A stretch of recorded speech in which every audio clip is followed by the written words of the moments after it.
quick video here to talk about a bigger picture topic rather than just trading or investing or anything like that. It is why Bitcoin is unstoppable. In case you're not aware, Bitcoin, right, as the biggest cryptocurrency, it's been around for the longest amount of time as an active, full, proper, scalable cryptocurrency that was unleashed upon the world in January 2009 after the white paper came out on October 31st / November 1st, 2008, depending on what time zone it was published in, which of course nobody really knows exactly. But if you think about its rapid expansion and adoption, even though it's still relatively small, we're talking a couple 100 million Bitcoin wallets around the world. That's a fairly small number for 15 years compared to many other technologies that have obviously expanded much more quickly.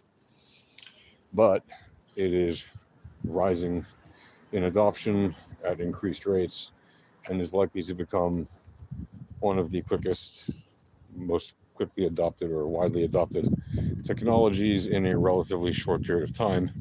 If you consider that it took the internet itself, decades, several decades to get to 100 million users, and then, rapidly it exploded from there to 1 billion users, and now it's already beyond a couple billion, and it's really most of the planet that has internet access on their smartphone. Therefore, you could arguably say it's much more than 2 billion users or 3 billion users.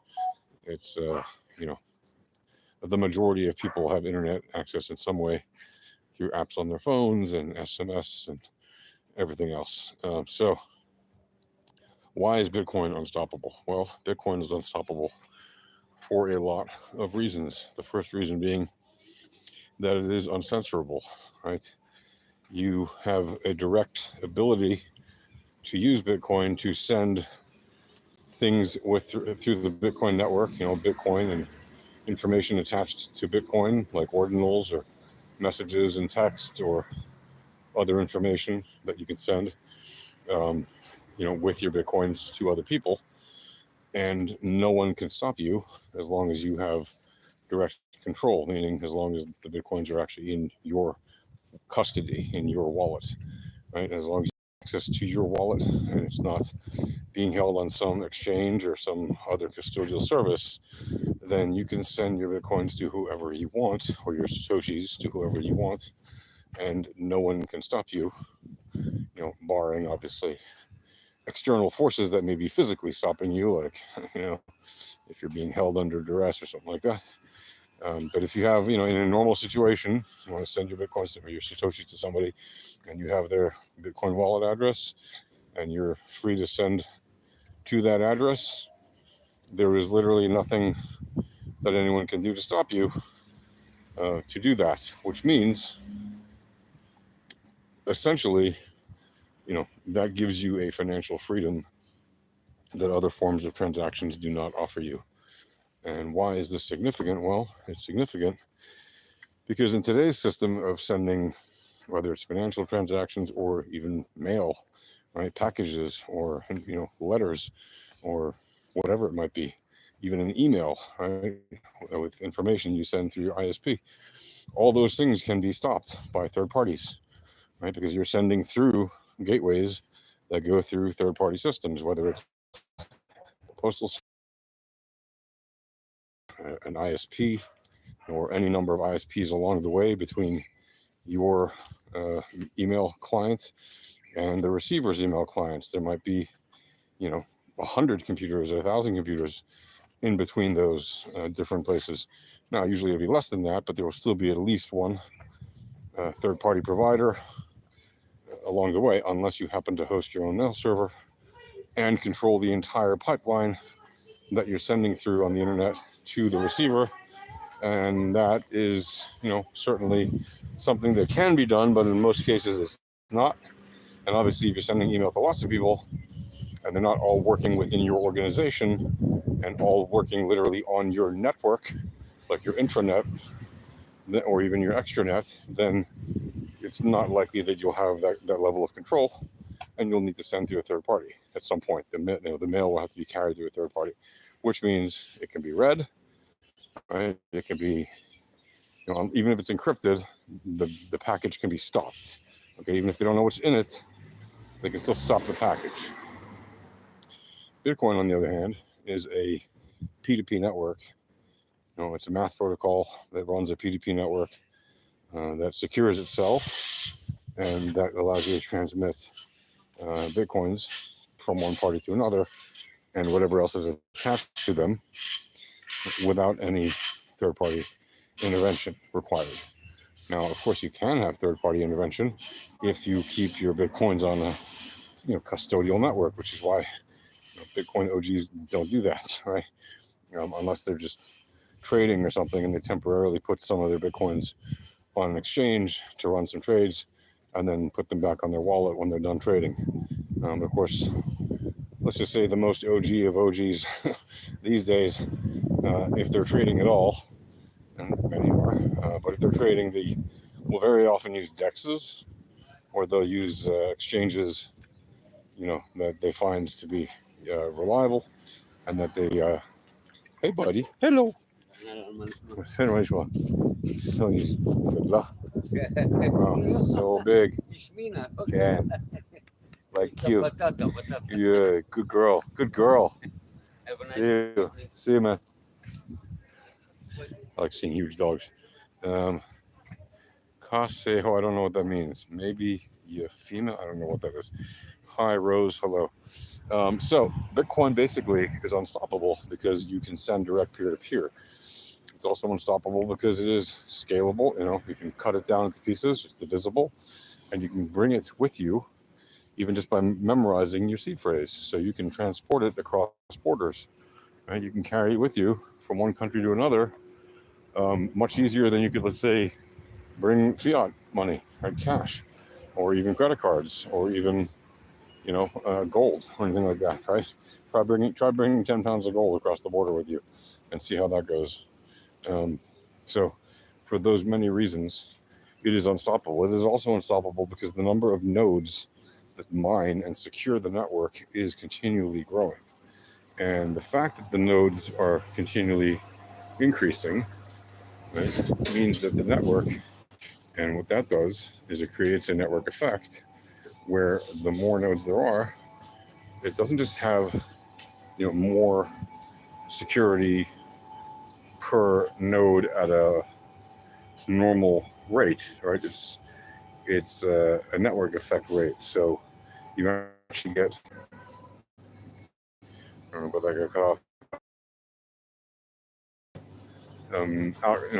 Arithmetically, it's really almost like a logarithmic or exponential increase in security, and that has the effect of securing the network much more than just adding an individual node, because every node you add, right, increases the overall network power, right, and it has a multiplicative effect because of the amount of transactions that a node processes, right? If your node is processing transactions, then your node is also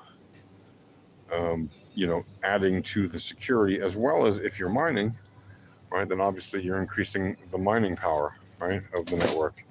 So, God. So when you add a node, you're actually adding more than just a server, right? You're actually adding security to the network, as well as a point of mining, right, as well as a point of processing. So for everything you add, it's increasing the network effect power of what you're adding, right? Growing at an exponential, servers are only growing arithmetically, if that makes sense. And I hope it does. I'm looking for a thing that is not here. Isn't it funny when you look for a thing that isn't where you're looking for it? There you go, maybe here. It looks like I keep bouncing in and out, don't I? That's all right. again, once again, I'm looking for things that I hope are here. Let's see if I can. That's why the Bitcoin network is able to be continually grow at a rate which is effectively going to give it a massive rate of adoption even before it actually hits like a billion users, right? Because once it hits a billion users, then it's already in the sphere of more than a billion functions, right? It already has has a billion accounts, right? Which I know seems very far off right now. We're only talking 10 minutes away from where it is right to have a billion wallets. Obviously, not every wallet is a node, but every wallet more, we inevitably see more and more miners basically, deciding to mine, right? Now, you can say to yourself, well, why would anybody mine? There's only 6% or 5.5% left to mine of this network. It's already mined. What's the point? Like, why wouldn't just the existing miners be mining? Yeah, okay, the existing miners can just keep mining, and they will continue not only just to mine, but they will continue to actually, um, add servers to the mining operations they have because they want to have more hash power, and they're going to keep upgrading their servers to be up to date with the latest tech in mining, because mining tech usually lasts about a year before it becomes relatively obsolete in terms of the leading edge of the mining capacity, right? And so you have to stay up to. What if you target bill? Because it's a random, process in the sense that you don't know if your miner is going to mine the block faster than any other miner that is competing for that same exact block, right? That same exact block is being, approached by many other miners who are trying to mine it, and it's the first who serves up the answer that wins. So that's why, effectively, you can't know, obviously, if you're going to mine that block, or if it's going to be another one. Hold on 1 second, please.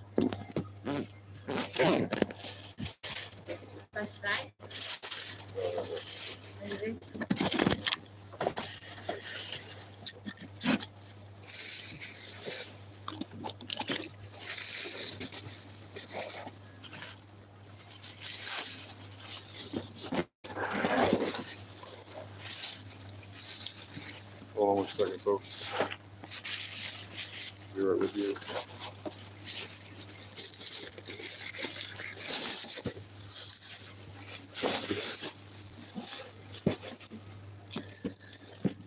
It can be quite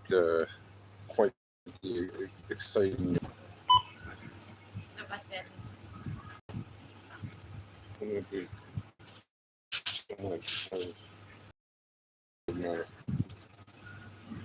That's really crazy. 1, 2, 3, 4, 5, 6. Okay. 2, 2, 2.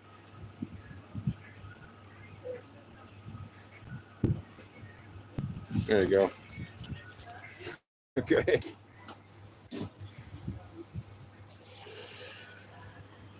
Payment gateways. So that is, essentially the reason. Thank you. That is essentially the reason why the network is essentially unstoppable, and why its progress and growth and adoption will eventually win. And by win, I mean it will become a ubiquitous network that is used by the vast majority of people. Okay. Now, how do I know that it'll be used by the vast majority of people? Well, okay. when I say the vast majority of people, let's just be clear. I think 2 billion people actually, so it's not really the vast majority, it's actually a minority. But let's say a quarter of the people on the planet use it. Okay, well, if a quarter of the people on the planet use it, it's still going to have a massive ripple effect beyond it itself. Why? Well, because if people are off ramping Bitcoin into fiat to conduct transactions, they're going to be using services that allow that. And if they're going to be doing business with people who don't necessarily trade in crypto, right, they're going to be maybe invoicing people in crypto denominations and Bitcoin denominations, but accepting fiat as the payment, and then they'll convert that. So yes, you'll have maybe 2 billion people when it's a very saturated market using Bitcoin, and maybe not more than 2 billion will ever use it. Maybe 8 billion will use it. Maybe, who knows, maybe in 30, 50 years when there's 10 billion people on the planet, it'll be completely ubiquitous. Who knows? But for the foreseeable future, 2 billion is a very high goal. It's practically ubiquitous at that point, in the sense of, if 1 in 4 people are using the same currency, that is by far the biggest currency, the most popular currency on the planet, right? It's already approaching that in terms of like how popular it is. If there's a couple 100 million wallets with crypto in them, with Bitcoin in them, that means that it is one of the most popular one of the most popular currencies on the planet. Why do I say that? Well, China, of course, has more people than that. The United States has more people than that. India obviously has more people than that. But there aren't that many countries with more than 200 million people who are all using the same currency. And obviously people use dollars in practically every country, and people use, yuan in a growing number of countries, and people use rupees in some countries, but mainly in India. But still, India and China have, massive populations of more than 1 billion each. China has almost 2 billion. What is it, like 1.5 billion or something like that? Almost same with India, right? So, at some point, Bitcoin could become one of the top 3 most popular currencies, or one of the top 4 most popular currencies on the planet in terms of distribution. Of course, the amount that each person will have will look very much like the amount of distribution of dollars right now, right? Like, the wealthy have most of it, obviously, and everybody else just has, tiny little fractions of it. The beauty of Bitcoin is that it can run on networks, on payments of tiny little amounts, right? You can use the Bitcoin network to send, small amounts of Satoshis to people. And as those Satoshis become more valuable, right, the amount of gas that you pay, the amount of the network fee that you pay to run a transaction is inevitably going to, continue to drop in terms of how many Satoshis you have to pay for your transaction to go through, right? So the dollar value of it might stay roughly the same. It might be 50 cents or $1 or whatever, or sometimes more if there's crazy network traffic, but usually it's going to be pretty low. And especially with things like the Lightning Network, right? You'll be able to, you can send payments very quickly for extremely low fees, even though that's not technically sending Bitcoin. That's another layer of adoption where you're letting people use a layer 2 solution to make payments practically instantaneously, which is obviously very popular, in order to, send and receive Bitcoin extremely quickly. And then you can just cash it out to your wallet if you want, for, maybe an additional, whatever, there's an additional small fee or whatever to move that Bitcoin off the Lightning Network. But the idea of the Lightning Network is you keep some liquidity on there. There's some money on there, right? Some Bitcoin. And that lets you process payments much faster than just if you have the Bitcoin on just your cold wallet or your hot wallet, and you send it, which can take, up to an hour or whatever to send. What does it say? Live like done? I don't know. Yeah, thanks for the like. So that is another reason that we're going to continue to see the growth of the network be basically unstoppable, and it is essentially going to reach 2 billion users. Now, what does that mean for the price, if you're wondering? Well, if we have 100 million people actively using it now out of the 200 million wallets that exist with some Bitcoin in them, right? Let's say half of them are active, okay? Meaning they use their Bitcoin once every 3 months, okay, or more, or at least once every 3 months. And that's considered an active wallet, okay? You could even get more specific and whatever, but let's just say half of them use their Bitcoin every 3 months. They use some amount, either they're adding some to it, spending some, whatever it is. They're using it every 3 months. Well, if you have 100 million people now using it, and the price is roughly 60 grand, right? What happens when the number of users increases by 10x, 20x, right? Now, you don't need to have 2 billion wallets for the price to go up 20x. Not at all, right? You just have to have significant buy pressure for the price to go up, right? As you know, if you watch my videos about trading, there's only one thing that moves price, right? And it goes in two directions: it's buy pressure and sell pressure. It's pressure. That's it. Pressure moves price, nothing else, right? Pressure moves price. Pressure creates the volatility, right? The volatility is the standard deviation of returns. That standard deviation of returns correlated to the past price action shows you the likely direction of the price on the current and future candles. So, but it's the buy pressure or the sell pressure, which is just pressure to one side or the other, which causes the price to move, right? That's all there is. So what happens if you add 10 times as many people as we have now buying and selling Bitcoin on a regular basis? Just 10 times, not even 20, right? So you got 1 billion people moving the asset. And how fast could that happen? Well, how fast did Bitcoin go from 0 to 1 million users? You can look it up in case you're wondering. How fast did it go from 1 million to 10 million, from 10 million to 100 million? You can see these things. These are on-chain statistics, right? If you're wondering, you can either come into the Alpha Trading Discord and I can tell you, or maybe I'll put a link in the description. But the point is, the growth rate is a result of the network effect of more people hearing about it and seeing it, and experiencing it for themselves, whether they're looking at their friend send a transaction or their friend bills them in Bitcoin for something that they bought from their friend or whatever, and their friend says, I don't want to use PayPal, can you just send me some Bitcoin instead? And people do. That's an increasingly normal thing that happens, right?